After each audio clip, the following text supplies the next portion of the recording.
Hey, it's therapist and relationship coach Micah Ross, and this is the How to Talk About It podcast.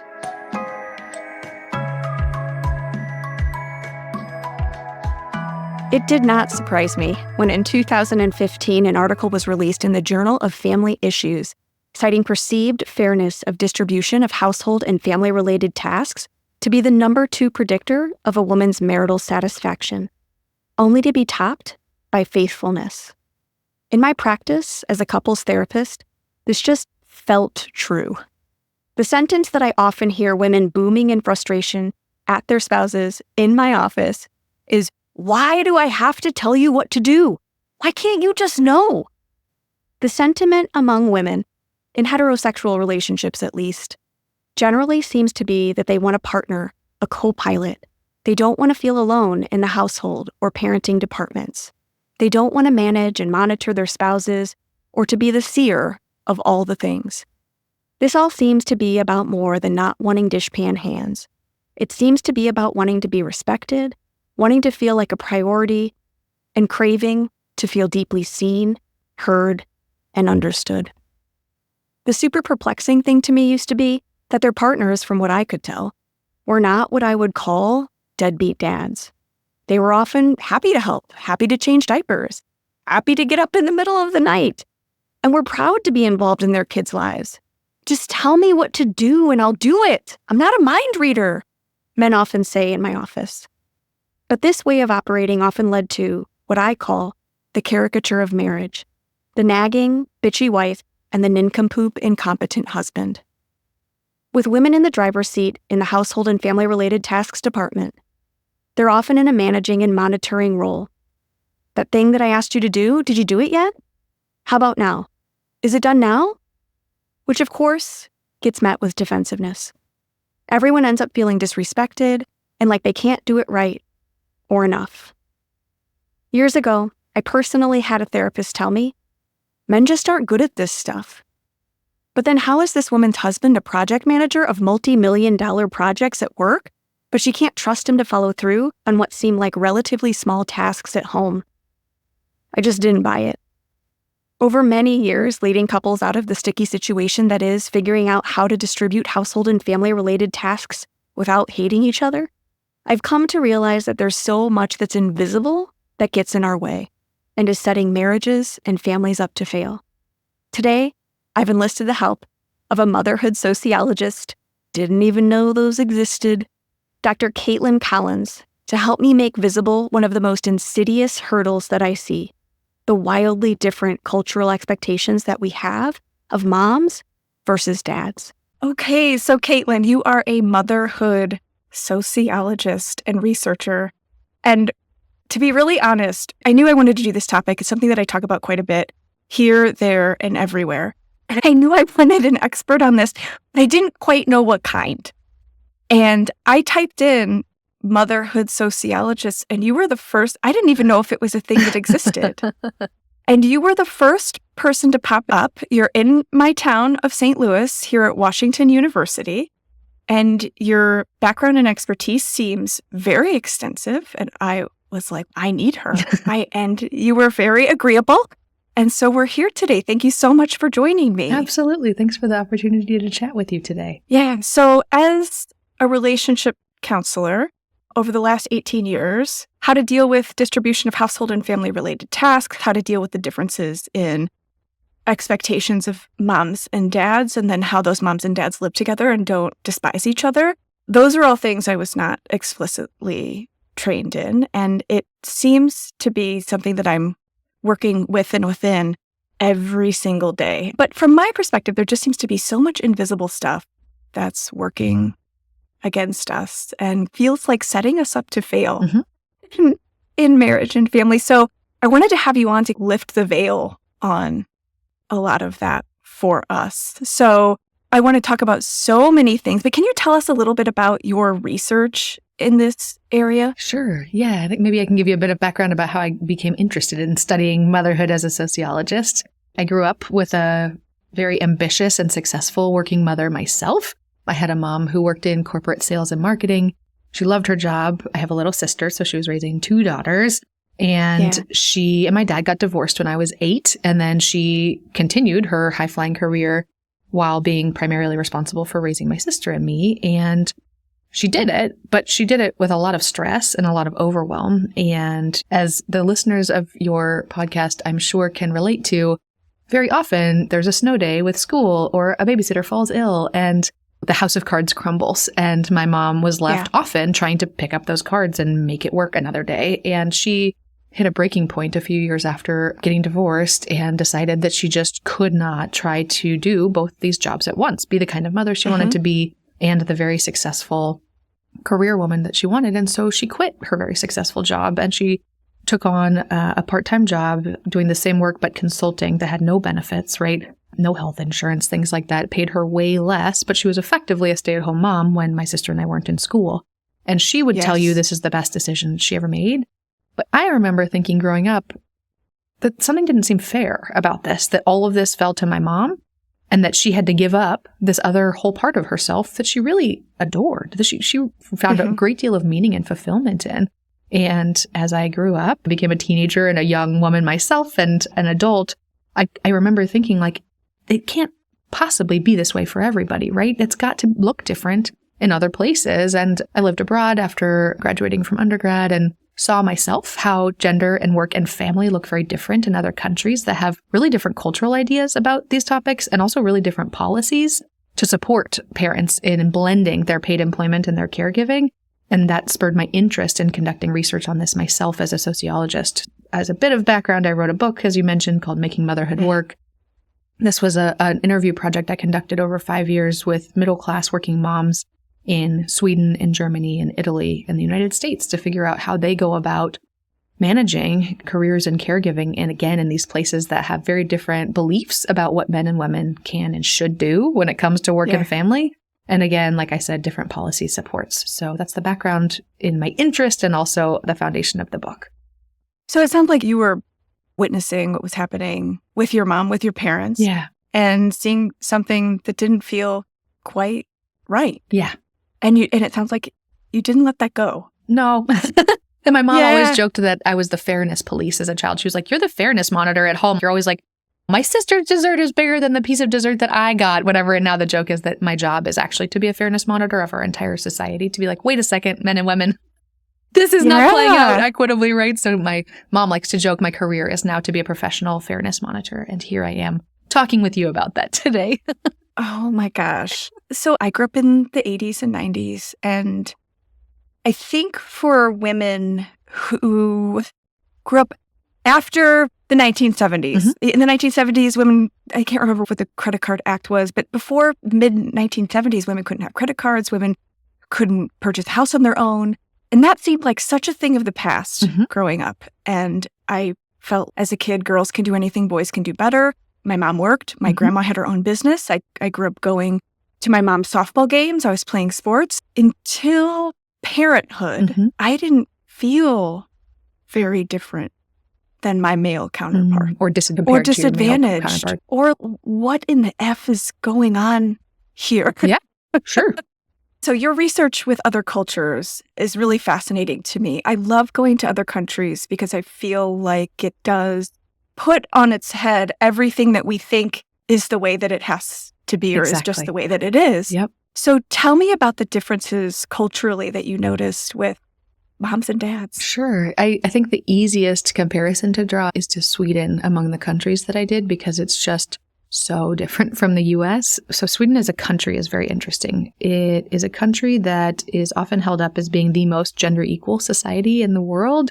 It is a nation that has combined its gender equality policy with its family policy and labor policy for decades now. And so that means that the goal of combining employment and child rearing is expected to be one held equally by men and women. There is a cultural expectation of equality in the worlds of work and family. What does that look like? In day-to-day life, yeah. So the joke amongst Swedes is that Americans get off the airplane and look around at all of the men who are out in public, in parks, on the metro, at the grocery store, schlepping around kids on errands. And Americans look really confused at these Swedes and ask Swedes, why do so many men work as nannies here? And that is Swedes' way of calling out this assumption that surely if men are caring for children alone in public, they must be getting paid for it. It has never even occurred to Americans that those might actually be their parents, right? And I have to admit that as an American living in Sweden, conducting this research in Stockholm, I was also absolutely struck at all these men alone in public without women.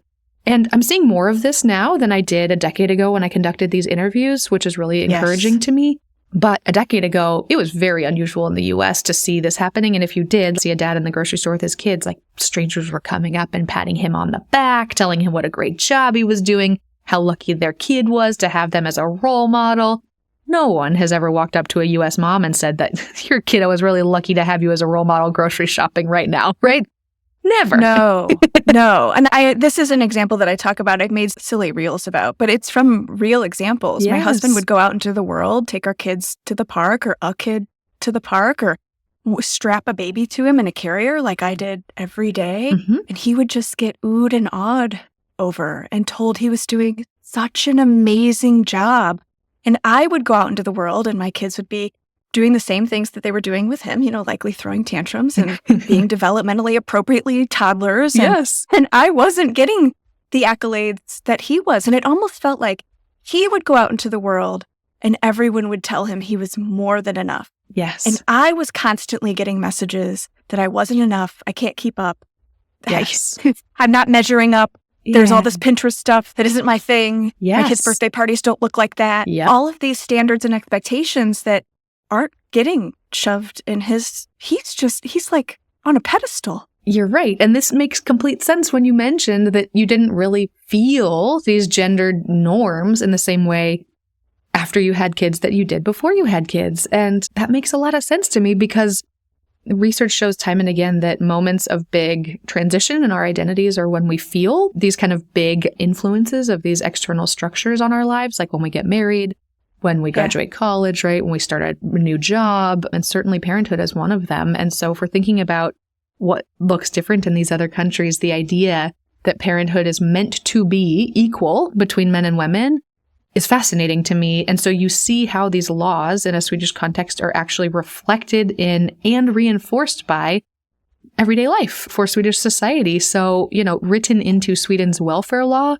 is that a child has a right to equal access to both their parents. And so talking to men in Sweden, I would say, gosh, it's so cool here as an American in Sweden to see so many men equally involved in child rearing and think that they really have this kind of equal duty or obligation to be involved in raising their kids. And these Swedish men would look at me funny and a little confused and be like, obligation? Duty? No, I have a right to spend time with my child. I have a right.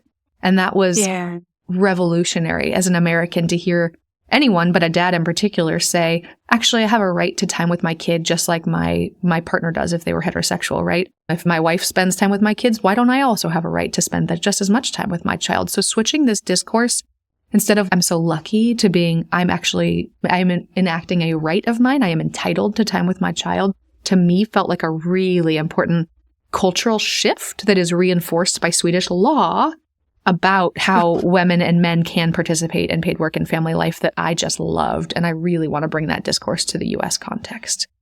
Yeah. So sometimes it's been years since I was in academia, either getting degrees or teaching. So sometimes I cite research and I'm like, how old is this thing that I'm saying? So take it all with a grain of salt. But I remember teaching human growth and development.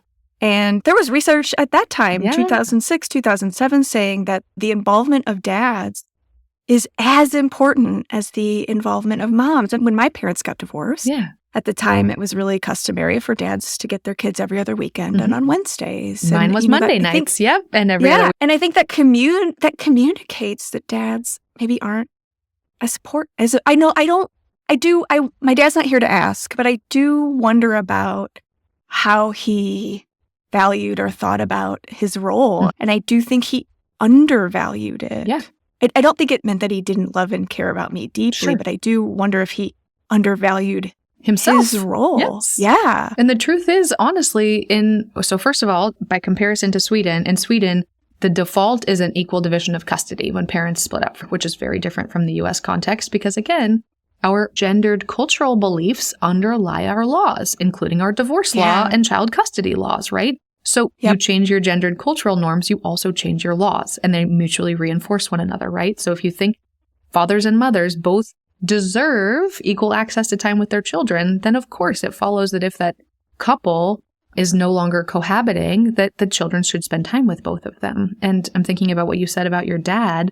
Here in the United States, historically speaking, our understanding of what it meant to be a quote-unquote good father, it meant breadwinning. It meant financially providing for your children. So if you bring home the bacon, you're a good dad. So I think that has meant that a lot of parents, a lot of men in particular, don't think about time spent with their children as part of what it means to be a good parent. And of course, women have thought that for a long time, that especially with these kind of intensive mothering ideals today, that what it means to be a good mom is to devote all your time, all your energy, all your resources to your children's well-being, growth, and development, and to subsume your own needs under theirs, to put them before yourself, just is not how men think about these things in the US. So it's easy to think, oh, we're past all of this. We're living in a post-gender era. Men want to be involved in family life, so we've solved all this. We absolutely haven't solved all this. That's the truth. And we're pushing against, again, these deeply ingrained beliefs about what constitutes a good mom and a good dad. And the truth is, despite anyone's individual personal experience, that culturally speaking at a societal level, we hold very different beliefs of what it means to be a good father than what it means to be a good mother in the US today. Absolutely. And I think that that's one of the really tricky things that's invisible, that's getting in our way. And I have degrees in marriage and family counseling. I did not quite finish my Ph.D., but I went to school for a very long time, studied all of this. And despite that fact, I was pregnant with my first child in my PhD program. And my husband and our biggest fight while I was pregnant was about something, of course, totally unrelated. But because I had the skills to get under the surface, what he was really afraid of, I had decorated something or bought something from Target, a decorative thing. And he was like, so you're just not going to ask me? You're just going to decorate the house? And I was like, if you don't like the thing from Target, I'll just return it. But you weren't at Target to ask. So I just picked it when we could calm down. And I said, what's going on? Like, what are you afraid of? And it really got deep. And he was like, I'm afraid you're going to have all the say, that I'm not going to get to be the kind of involved dad that I want to be. So I have degrees in marriage and family counseling.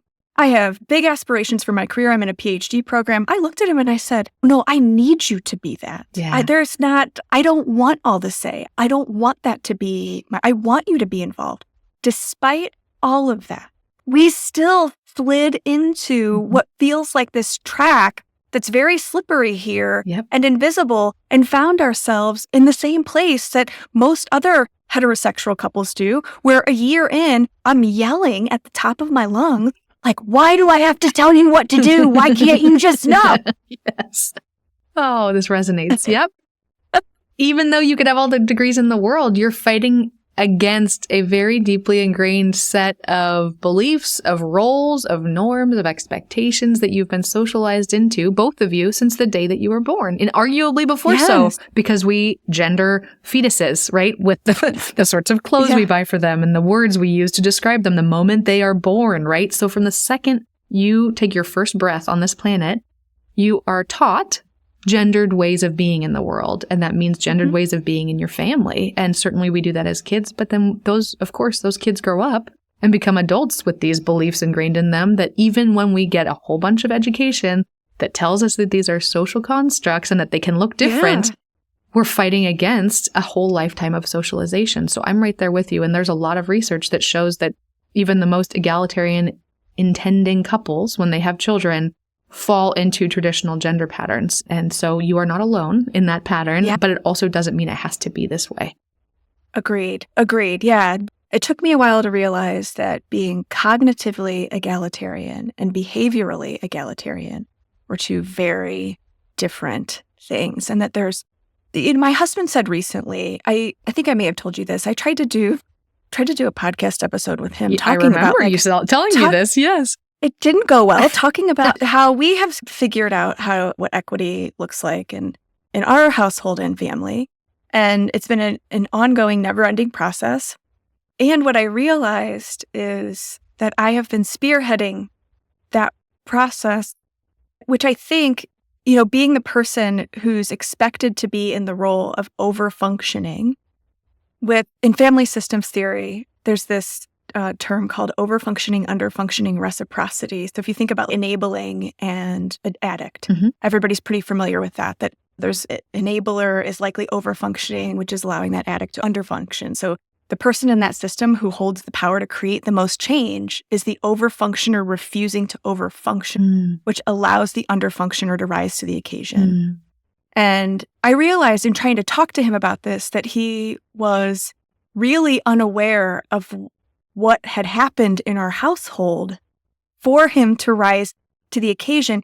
And he had the assumption just a couple of months ago that everybody functions like us, that everyone has what they would consider a 50-50 split or something that's fair. Sometimes 40-60 is fair, sometimes 70-30 is fair, depending on what you have going on in your lives. Sure.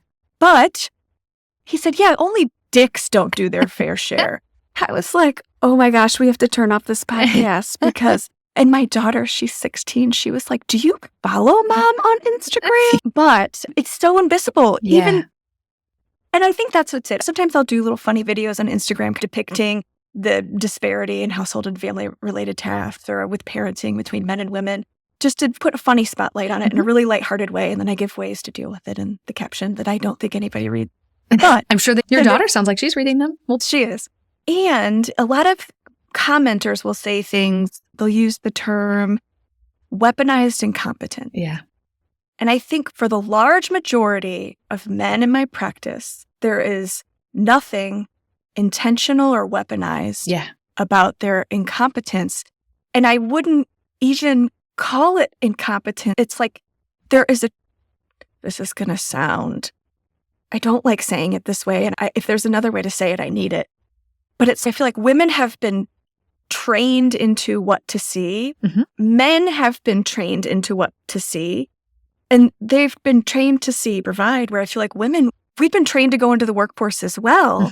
But then their training hasn't shifted to any of the household and parenting. Yeah.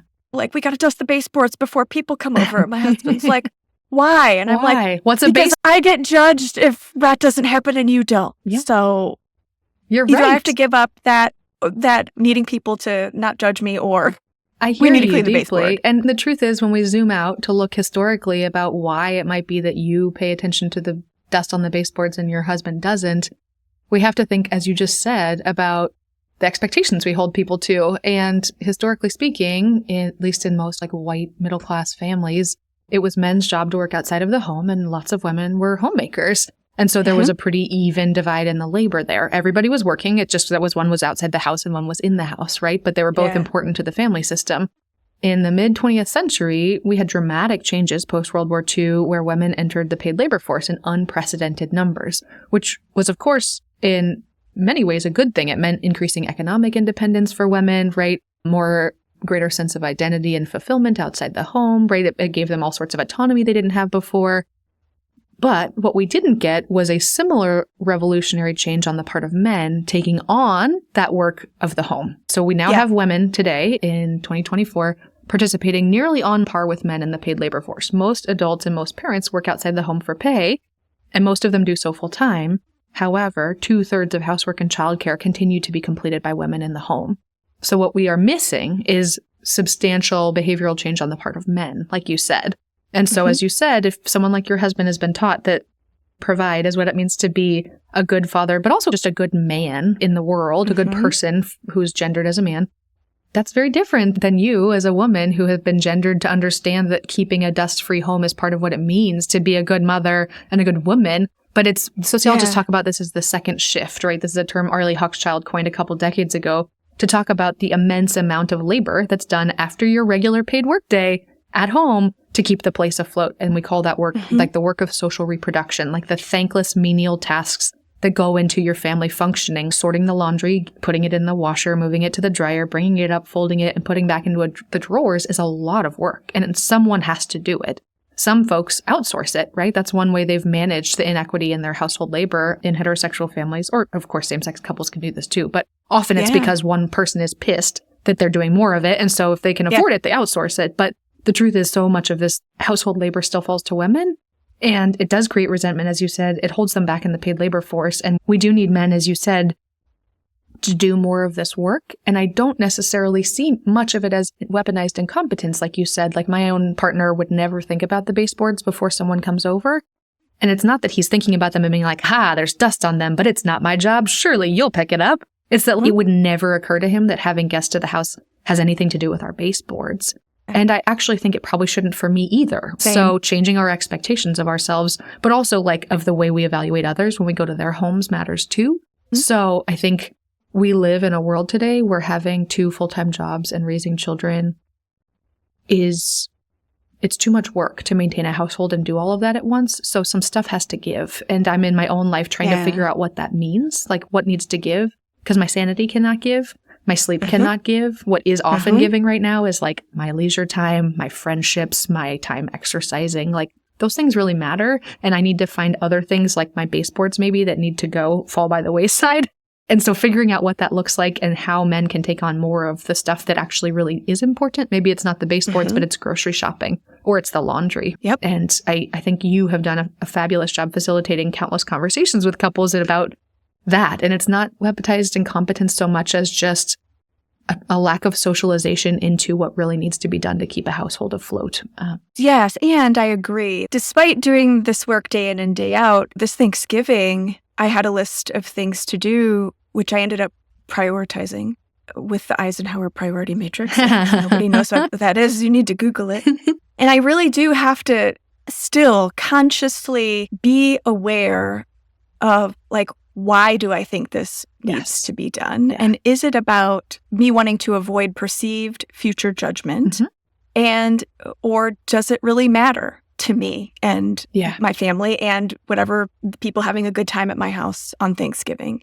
And I think the degree to which we're not conscious of that and aware and really analyzing that is the degree to which we are part of the problem. Like the degree to which we're buying into these outrageous expectations. Yes, absolutely. Is the degree to which we're part of the problem. And so my husband and I will often prioritize together.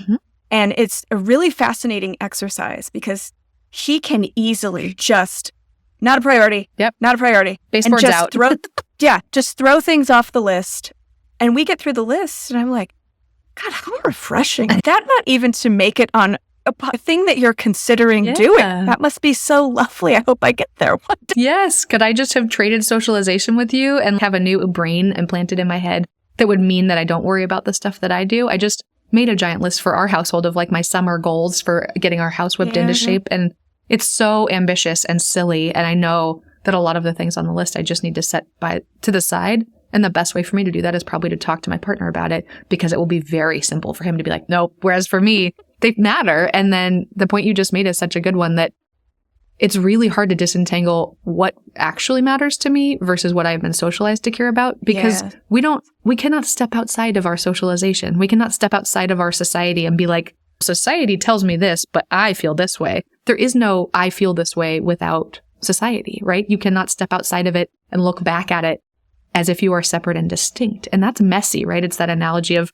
the fish in the water, right? Is not seeing what you can't actually name. And so that to me is what so much of this domestic labor is about, is like calling it out and really trying to crystallize our own expectations that are both hidden and conscious for ourselves and our partners to bring about more equity. And I think of equity really importantly as a project more than a goal, because it sounds like it's an end line, right? Like if you just run that football all the way to the end of the field, you're going to have made it. The truth is that, of course, it's a lifelong project, and realizing that it's a project that changes and shifts is, to me, a better way to think about it than a goal line, if that makes sense. Yes, absolutely. Always changing and shifting. Exactly. And these kids are always changing and shifting. And so then their needs are always changing and shifting. And then so you have to change. It's just, never ending. Yeah. You said that, like that fish in the water. Yeah. I'm assuming that people, we heard a lot about Sweden. Mm-hmm. What are working moms in other countries maybe doing different than working moms Here in the U.S. One huge answer to that question has to do with their perspective. And the perspective that I heard from moms in Italy and Germany and Sweden that felt so remarkably different from moms here is that they do not blame themselves for their stress and exhaustion and overwhelm and guilt as working moms. And I know American moms are like, but who else would you blame? And the answer is lots of other sources that have nothing to do with themselves. So in Sweden and Germany, moms talked to me a lot about these intensive mothering ideals. They were like, the expectations are too high. And that is unreasonable to ask that of myself. So when I start feeling guilty, I stop and think, wait a second, it's unreasonable to suggest that I bring home-baked bread to the kindergarten every Friday, right? I don't have time for that. That's not me. That's society, right? So they can externalize the source of blame in a really important way. And Italians did that with men and their employers and the government and said, no wonder I'm stressed, right? I don't have the sort of public childcare support that I should have. Look at my counterparts in a country close by, right? They have high quality, affordable care for children, for example, starting at the age of 1. We don't have it till 3 here. I'm pissed that I don't have more childcare support. Or I'm mad that my husband doesn't do more around the house, or that my employer doesn't offer me the flexible schedule that my friend in Norway has. And Americans don't expect help from anyone ever, especially women. They think that they should do it all themselves. And so when they don't, they blame themselves for not accomplishing what is Herculean and impossible. So instead of feeling shame, there's something wrong with me. Yes. They are able to say, wait a minute, there's something wrong with what's happening here. Yes. And I think I heard you say that you wonder if them being able to notice that has to do with their proximity to other cultures and other people doing things differently. Very much so. Yeah, I talk about this in the book that I think in the US, we have this idea that America's like the best place on earth, right? We're number one. And this rugged individualism, we live in this meritocracy where we should pull ourselves up by our bootstraps, right? The truth is, of course, think about our news media. They rarely, until the pandemic, I would say, did a very good job of covering what was happening in other countries. So we don't have a lot of good cultural alternatives to envision for what our lives can look like. Whereas these folks in Europe, think about these countries as also being the size of our states, right? So if you want to take a weekend trip, instead of us being here in St. Louis and popping over to Kansas City or Nashville, you're popping over to a whole different country with a whole different language, history, cultural environment, etc. And so they are exposed to other places in closer geographic proximity. But I also think there's just more of a cross-cultural set of communications and understandings that play out that we don't have here. And so I think understanding, being able to externalize and say, gosh, the reason I'm so exhausted and overwhelmed isn't because I'm failing. It's because this system is not set up to support my thriving, my flourishing. And that is what I want to get across to Americans is that like your stress and overwhelm is not your fault. And that also means it's not on you to resolve it. The system is failing you. So rather than shame and guilt, I want you to spend your time thinking about righteous anger. And women are really discouraged from feeling angry, but I think it's a really important emotion because it is generative. It creates motivation to rally for change. And that as a sociologist is a message I think is really important. Quite often, I have women come into my practice and say things like, I yelled at my kids. I need help. This can't happen again. You have to teach me how to not do this. And there's something wrong with me. And I inevitably, with a long line of questioning, end up getting them to a place where I'm asking them, what could have happened 4 days ago? How could have the 4 days or 3 days prior to when you lost it on your family or your child, what did you need in those 3 days prior for that moment not to happen? And inevitably, it's, I needed a break. Or I'd been on with the kids for 12 hours a day, and my husband was out of town, and I was just, and it's, okay, that sounds really reasonable. Also, I wouldn't expect a babysitter to have a Mary Poppins attitude on hour 9 with my children. That's an unreasonable expectation, right? Yeah. And so we expect things of ourselves as women and mothers, I feel like, that we would never, ever expect out of anyone else. When we had our third child, I deeply knew that I could not be the kind of mom, partner, friend that I wanted to be if the same systems were going to be in place when we had 2 kids. I knew that wasn't going to work when we had 3. just the mornings would have looked like dropping 3 kids off at 3 different places. And by the time 9 o'clock hit, I would have been done for the day. Ready to go take 4 hours. Yep. After crying, after peeing on the little pregnancy test, then having a really big freak out, what are we going to do? I asked myself a question that I ask clients a lot, which is, if I had $5 million in the bank, what would I do? Mm-hmm. And this question isn't about money. I know it sounds like it is. But I said I would have somebody live with us. Yeah. And I held on to that. I was talking to a friend's mom one day, and I said that to her. She was also a therapist, so it was a helpful conversation. She said, what about an au pair? And I was like, an what? She said, an au pair. It's like a foreign exchange nanny that lives with you. Part of their pay is room and board, so they're less expensive than a nanny. And I was like, these things exist, but it totally changed my one. She came with a set of rules from the government, and I was reading over the rule, and it said she cannot work for more than 45 hours a week. She cannot work for more than 10 hours a day. Au pairs need to have at least 48 hours off consecutively once a month. 18 hours every week. It was all these, and I was reading them like, yes, of course, yes, of course, yes, of course. I'm not a slave driver. They can only do the children's laundry. You can't have them grocery shopping and doing all the other things in your house. And I was like, yeah. Obviously. Except for the fact that I was expecting all of that and more out of myself. With a full-time job. Every day basis. I was working. I was seeing clients 3 days a week. I was teaching 2 nights a week. I was part-time childcare for the kids. I was grocery shopping and decorating and doing taxes while I was child caring. But those expectations and guidelines that she came with really made me take a hard look at what I was expecting of myself. Of course. And thinking, it's not me. No. It's the system. It's the system. 2 full-time breadwinning parents with children cannot do all of that. And so, of course, thinking about having essentially a third set of hands, a third adult set of hands, makes all the sense in the world to me. And until someone else points it out to you, sometimes it's really hard to see what's right there in front of you. And I'm so glad you found an extra source of support. We all deserve it. And I think there are ways we can create that for ourselves by asking more of our elected officials. And you need time off after you have a baby. We need healthy and safe daycare spaces for them to go to while we work, right? There are solutions to these problems. They're not intractable. And I think conversations like this are a good step in the right direction. So then what does mom guilt look like in other countries?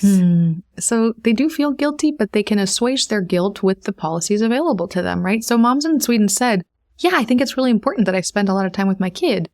So because in Sweden, you have a legal right to reduce your working hours to a 75% schedule or 30 hours a week until your child is 8 years old, parents would tell me, yeah, so I pick up my kid every day at 3. That's how I address that need to spend more time with my child, is that my partner and I alternate picking up our kiddo early. Or your parental leave days, parents in Sweden get 480 days of paid leave that can be used flexibly up until their children are 8.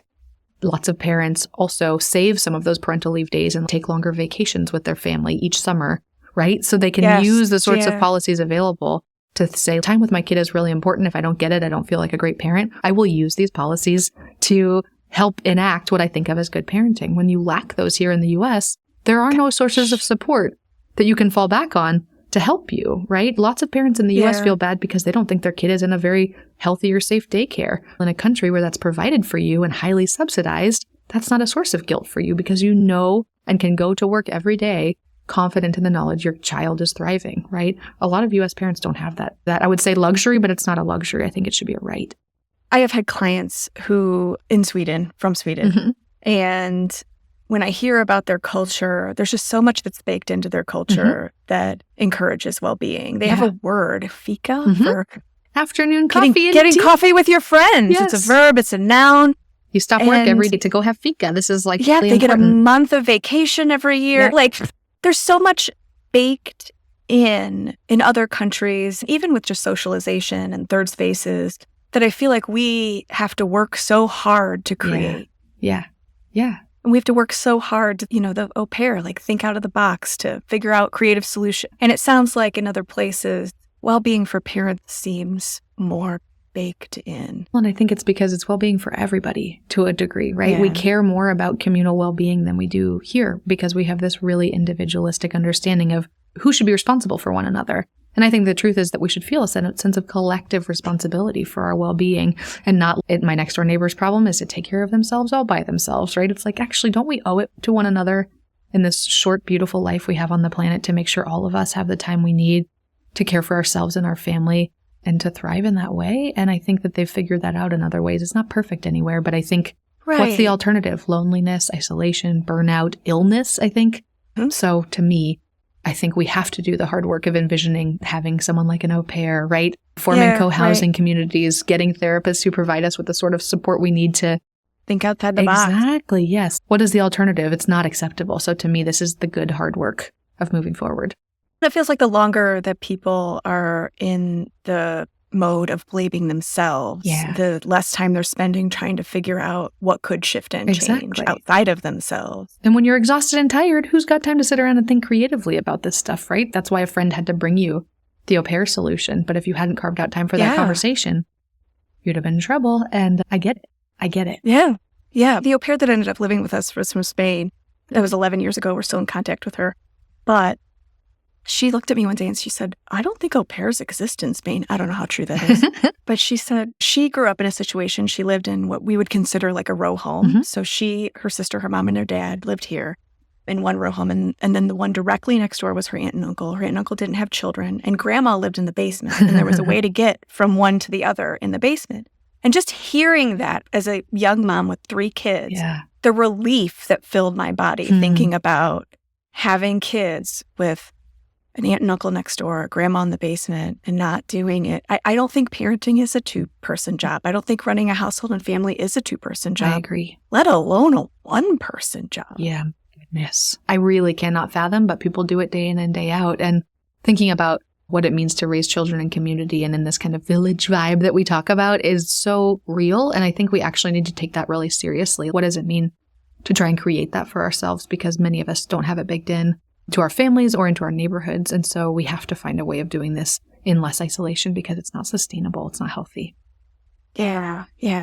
Okay. Thank you so much. I love what led you to thinking about how other cultures do things. I taught abroad in Spain. You just mentioned Spain for a year after undergrad. And then I lived in Germany for a while. And I could see that being a working parent there looked so different. Being a working mom looked so different that I was like, people are organizing this. Societies, governments are organizing life differently here. What is going on here? And why can't we do more of this in the US? And I also, of course, uncovered that there's also all sorts of thorniness and nuance to those other societies that might from the outset be like, oh, Sweden's perfect. Everyone should just be like Sweden. It's actually complicated. There's a lot going on there. Also, that's not ideal. But thinking cross-culturally helps me open up my imagination to thinking, again, more creatively and expansively about what's possible. And so that's why I think exposing ourselves to other worldviews is really essential to helping shape our own in a more critical, inclusive way. Awesome.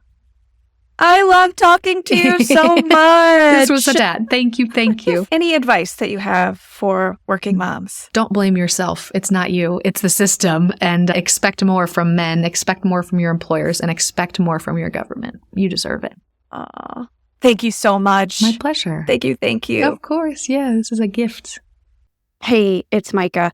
If you're not watching on YouTube, you didn't see my fists pumping as Caitlyn told women, don't blame yourself. It's the system. It's not you. The expectations are too high. The hurdles too invisible. But there's so much we can do about it. And I believe a powerful way to start is just to see it. So, do you see it? Do you see how these wildly different expectations of moms and dads have infiltrated your brains and are likely impacting your relationships? What we see, what we don't see, what our priorities are, how we value our roles as parents, and even have influenced our ideas of what success is. The less we see them, I think the easier it is to blame and criticize our partners, blame and criticize ourselves, and the harder it is to communicate in a way that gets couples to resolutions and sustainable change that have people feeling respected, valued, and prioritized. One way to get out of this mess is to participate in one of our online workshops called How to Divide Household and Family-Related Tasks Without Hating Each Other. It comes with pre-built and customizable systems to help you get clarity on who does what, how it's done, how often, etc. You'll leave the workshop with research-based strategies on running a household and family that sets relationships up for success.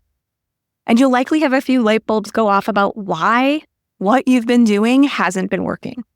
This workshop includes the exact system that I've been teaching clients for years, plus customizable household and family-related task templates, and a weekly meeting outline that you can tweak to fit your specific needs. There's a framework for how to figure out what's fair, which is weirdly difficult, especially when there's a stay-at-home parent, tools to get and stay on the same page. But if even suggesting participating in something like this with your partner elicits a wild amount of defensiveness, or just the thought of bringing it up feels like daunting, like this is going to totally start a fight, I'd start with Well Mama, our online course and community for moms who are tired of saying, why do I have to tell you what to do? Why can't you just know? Who definitely used to be more fun, but can't quite remember what used to light them up. Both of these resources can be found at www.micahross.com/workshops. Also, do not forget to check out Caitlyn Collins' book, Making Motherhood Work. Links for all of these resources will be in the show notes below. P.S. Leaving a review and/or a rating for the podcast helps us more than you know, and I actually do a real live happy dance when we receive one. You deserve happy relationships. Let us know how we can help you talk about it.